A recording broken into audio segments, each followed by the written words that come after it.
In this video, we're going to continue our discussion of frequency distributions by examining the first step, which is a simple frequency distribution.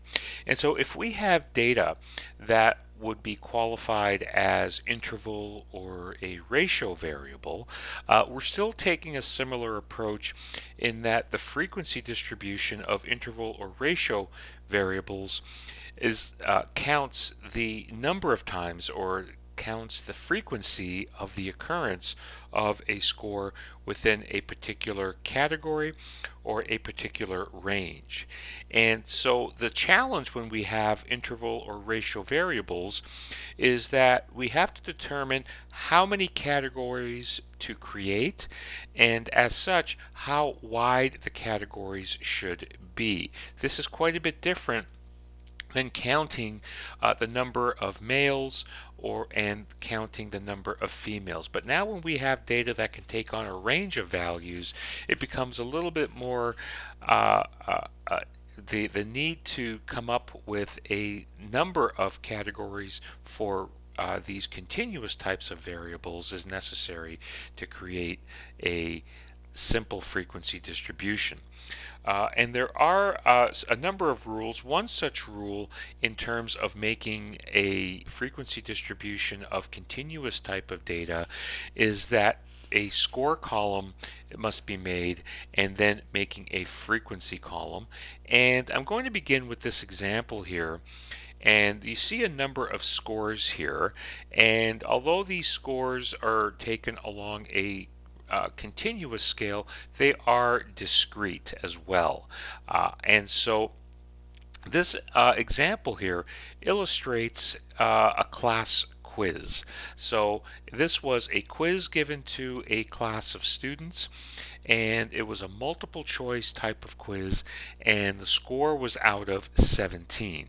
So what we see here is we have a sample size of 1, 2, 3, 4, 5, 6, 7, 8, 9 times 2. So we have a total of 18 students each taking this quiz that was scored out of 17. And so there are no decimals here because it was a multiple choice. Each question was assigned a score of 1 point or 0 points. And so the first observation we make here is that there was a range of scores out of 17 across the 18 students that we have here. So by looking at this, looking at these raw, what are called raw data here, we haven't processed these data at all. It's difficult to observe any particular pattern that might have emerged. So taking a frequency distribution approach will allow us to get a better sense of the pattern that exists within this class of 18 students. And that we begin by taking and making a frequency table. So on the left hand side are the possible scores out of the quiz. So if you recall, the quiz was scored out of 17. So this is the highest possible score, and you notice here that the frequency column, we only have one student that scored 17. And so we provide all the possible values that can be achieved here on this quiz down to the lowest observed score of 10 out of 17, and we see that only one student scored 10 out of 17. Going back to the top of the table, these scores are typically ordered from high to low. And when we go to the next possible score of 16, 0 students scored 16, but we still include 16. We don't exclude it because it still is a possible value that a student could score on this multiple choice quiz. And so as we just take a visual inspection here, we see that the largest number of scores occurred at 14, where 6 students scored 14 out of 17. 4 scored a 15, 4 scored a 13, and then 1 student each at 12, 11, and 10. Now, this is the pattern is starting to emerge a little bit more clear when we look at these numbers here, but the best way to observe a pattern is to make a graph. And I'm going to demonstrate three different graphs that can be made when we want to graphically display a frequency distribution. So the first type of graph here is a bar graph, and the bar graph is typically used for nominal or ordinal data. And in this case, you see that each bar is centered over the possible scores. So on the x-axis, we list the score, which is the possible outcome on the quiz, where although a possible score of 0 on the quiz is certainly possible, but the lowest score observed is a 10, and that's where we would start with our graph.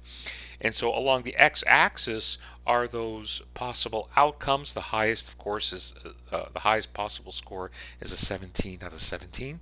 And along the y-axis, we're plotting how many, the number, or the frequency of occurrences at each possible outcome. And so if we take a look at the table on slide number 7, we had one student that scored a 10.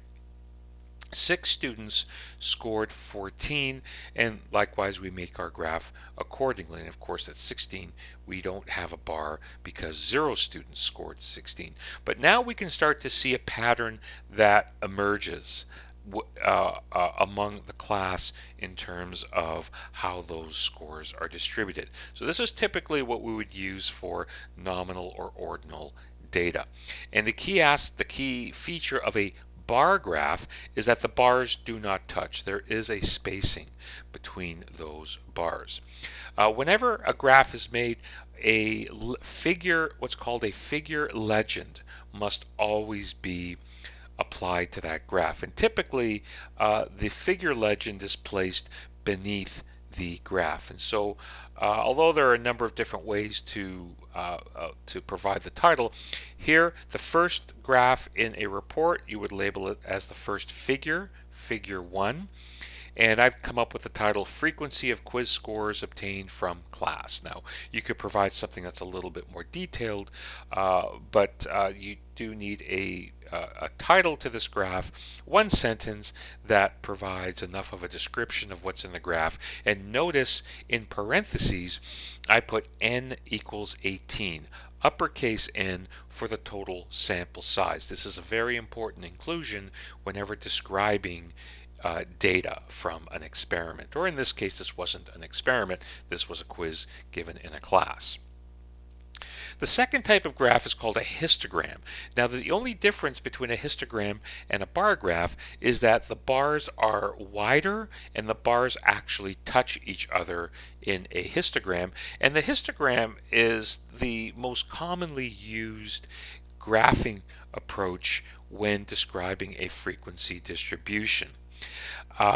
And the histogram is typically used for a small number of scores, particularly scores that are interval or ratio. But in actual practice, the histogram is usually the most common type of graph that is used to convey a frequency distribution. And the histogram is used for interval or ratio data that are considered to be continuous, and by definition, interval or ratio data are data that are theoretically do not have gaps. And so what we see here is that under each score, the width of the bar would describe the range of scores within a particular category. In this example, we see that there is no range of scores. It's 13. The next possible score is a 14 moving up and a 15, but this slide just demonstrates that we can use a histogram if we wish. So similarity between this and the bar graph is that we still have the scores on the x-axis, possible outcomes, and once again on the y-axis, which is simply counting the number of occurrences. What this graph has is an additional line graph called an ogive curve.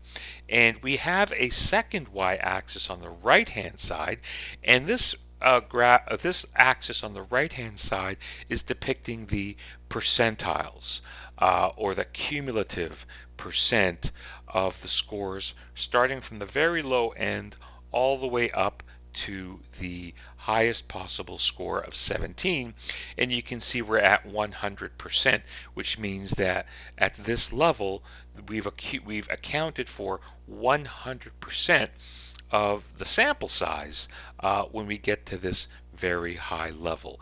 It all adds up as we get to the maximum possible score on the quiz, and it's an efficient way to determine percentile ranking. So for the one student that scored 17 out of 17, they would be considered at the top 100th percentile, or stated differently, 100% of the scores occurred at this point, 17 out of 17 and below.